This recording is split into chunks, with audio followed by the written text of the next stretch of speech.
Well, hello, and welcome to the wonderful world of franchi SPAS 12 shotguns. Um, I have a couple of my own, two of my own franchi SPAS 12s that I wanted to share some details with you about them. This is a basic fixed stock version. It does have an 18-inch barrel, which is rare and or hard to come by. It also does have a pin and welded muzzle brake for reasons that I won't go into right now. But basic fixed stock SPAS 12. Oh, fuck. It was imported by American Arms Inc. And it's fixed stock, basic version. 18-inch barrel, though, is very rare, or rarer than most. Um, but it's a very nice gun, shoots nice. I've gone through it, cleaned it, shot it a bunch. And it does all the things you would expect of it. I do have an enlarged bolt drop button on it.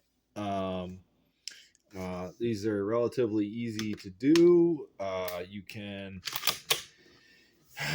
can make your own. Some of them were threaded for the enlarged bolt buttons. You can buy Nordic products bolt buttons, I think, and I modified this one to put a different screw in it for the screw that it's actually supposed to take, but it works the same, and it's pretty handy for dropping the bolt, whether it's in pump or semi-automatic mode.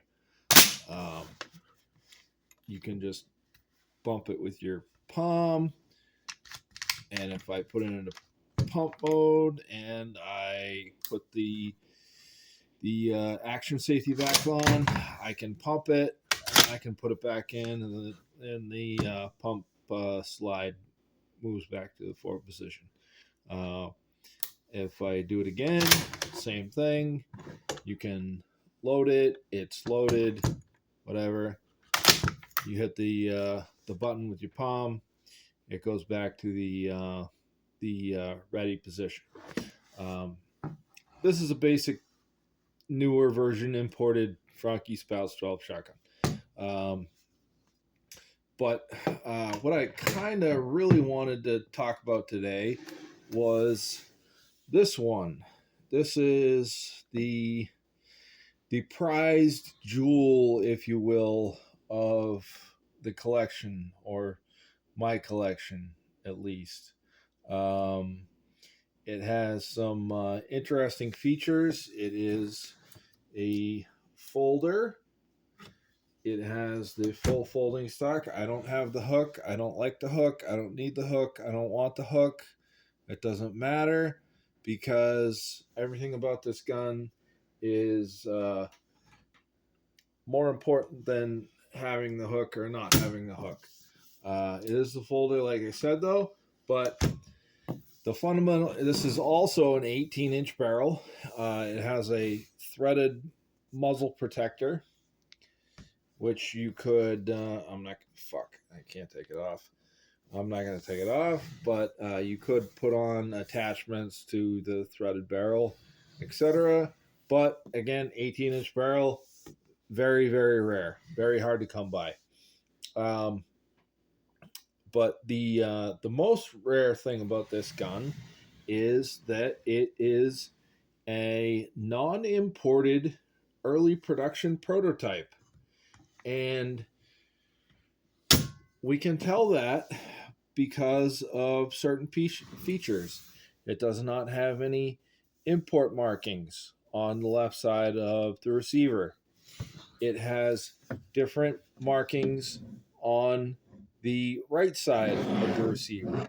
And by different markings, I mean the font and lettering of the markings on the right side of the receiver are different.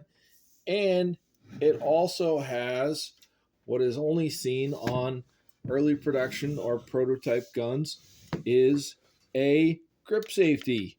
A grip safety. These didn't come on any of the production guns.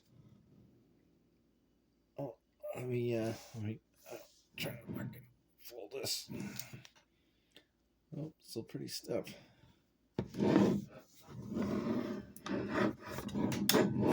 There we go.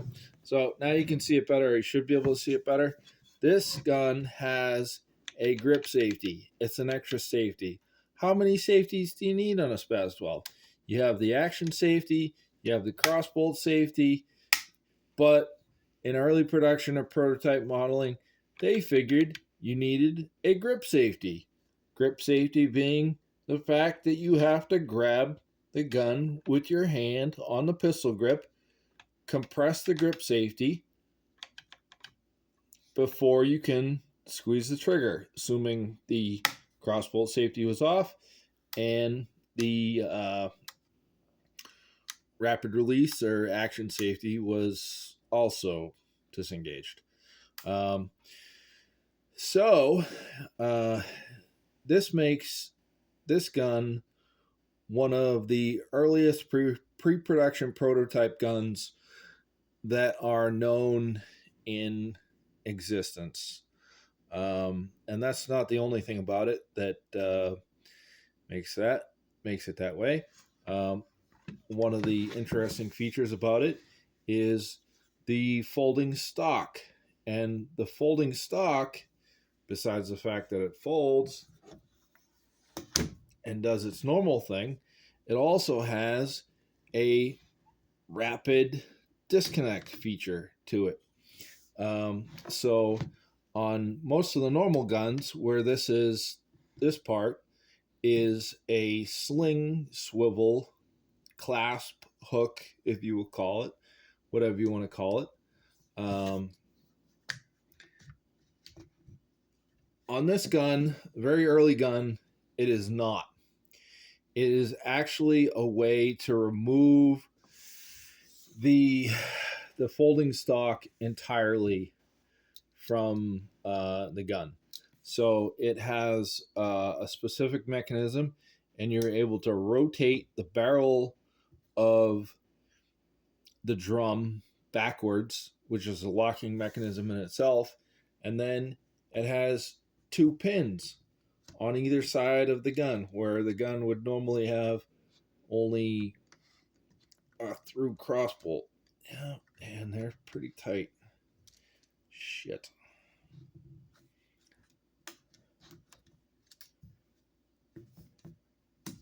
Oh, there we go. I had to click it all the way back. So the pins come out. And why you would want to do this, I have no idea. But the pins come out of the gun. And you have to fucking press the detent to get the stock off. But the rear sling drum is actually a locking mechanism for the folding stock, and it requires or takes these two pins, and these two pins go into the plastic portion of the receiver, like so. And if you were to put them in there without the stock on it, you can put them back in, and then you can rotate this sling drum back into position. And if the pins are positioned correctly, they actually tighten up and lock together.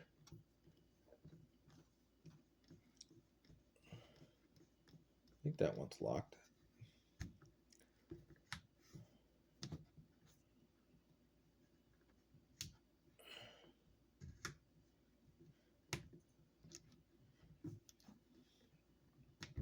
haven't done this in a while.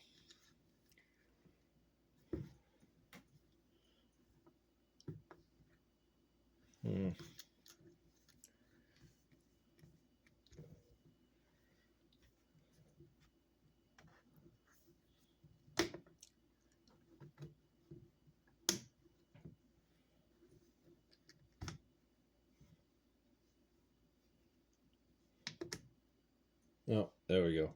That's so if the stock isn't installed and you push the pins in and you rotate the sling drum, it draws the two pins on either side together and it locks them in place.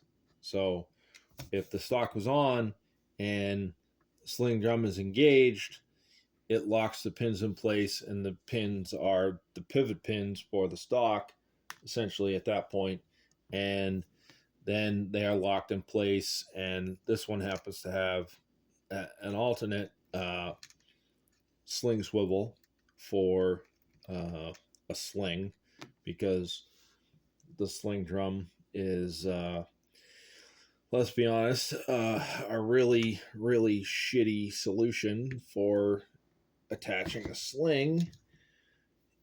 Anyway,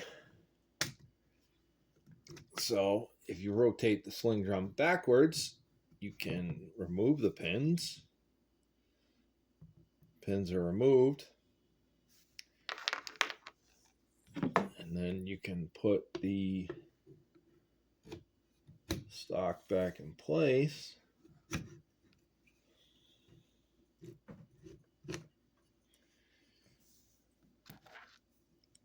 Line it up on the detent, the locking detent, the rear position locking detent, and then you can push the pins back in.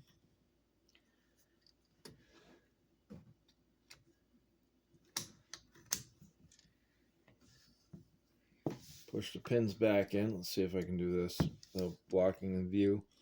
Push the pins back in to the pivot, to the stock pivot.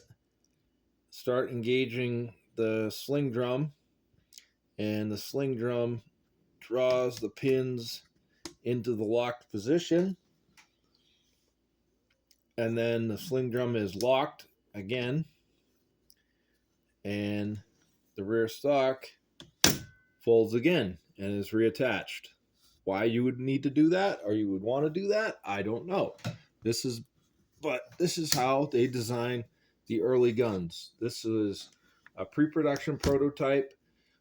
Some people have said that this model and these features were on early French police guns. I don't know why that would be, but it does have the grip safety and the action safety. And this one actually has a crossbolt safety, because I actually put a crossbolt safety trigger group in it. It would have had the lever safety, but I didn't want anything to do with that, as most people don't. And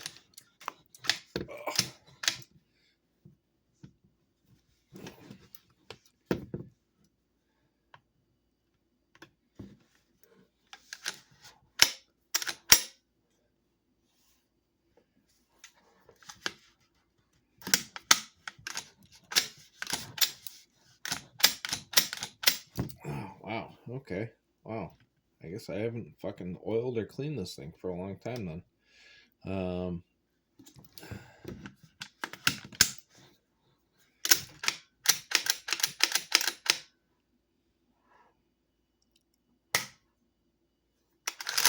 Oh, that's the safety. That's what I was wrong with. So these things are like a puzzle. I couldn't move the bolt to the back just now because I had the cross bolt safety engaged. And so I had to disengage the cross bolt safety, disengage the action safety, and now the action will re-engage, and then it's essentially now ready to fire if it had a round in the magazine. And now I would actually have to pull the grip safety, which incidentally, only has this little tang up inside the grip and receiver that rests against the back of the trigger that prevents you from pulling the trigger. And so if I pull the grip safety, now cross bolt safety's off, the action is loaded. I'm now actually able to pull the trigger and fire the gun. And now it's back. You see the action safety comes back. If there was a round in the chamber, it's in semi-auto. It would recharge in semi-auto, but it hasn't, so I just recharged it manually. And then same thing as the other gun. You have the bolt drop button, which has, this one has an enlarged bolt drop button as well, which I put on here. And then you can drop the bolt again, and then you'd be able to fire it again. So that's this is the basics of this gun. This was a early production prototype or non-imported version of the gun. This one is actually date coded, Italian date coded, AH, which I believe comes out to 1979. So this gun was made in 1979. I don't know how long it's been in the United States. I had to make or acquire some parts to make it complete, but it is one of the rarest SPAS 12 shotguns in existence. There is about two of these known to exist in the United States, and I haven't seen many more elsewhere. Maybe 3 or 4 elsewhere existing in the entire world. And if they're out there, no one knows about them or how they came to be or why they are the way they are. So I was fortunate enough to pick this one up, and I enjoy it. I shoot it, I clean it, I keep it. I try to preserve its legacy. I upgrade some of the parts here and there, the wear parts, the buffers, the O-rings, stuff like that. Clean it regularly after I shoot it, and like I said, try to preserve its legacy because it's a fucking ultra rare gun, and I don't know where you could ever get another one, like ever, ever, ever, ever. So I hate making videos, but these are my two guns, and I do enjoy them, and I hope you've learned something at least from this video. Happy Friday. All right.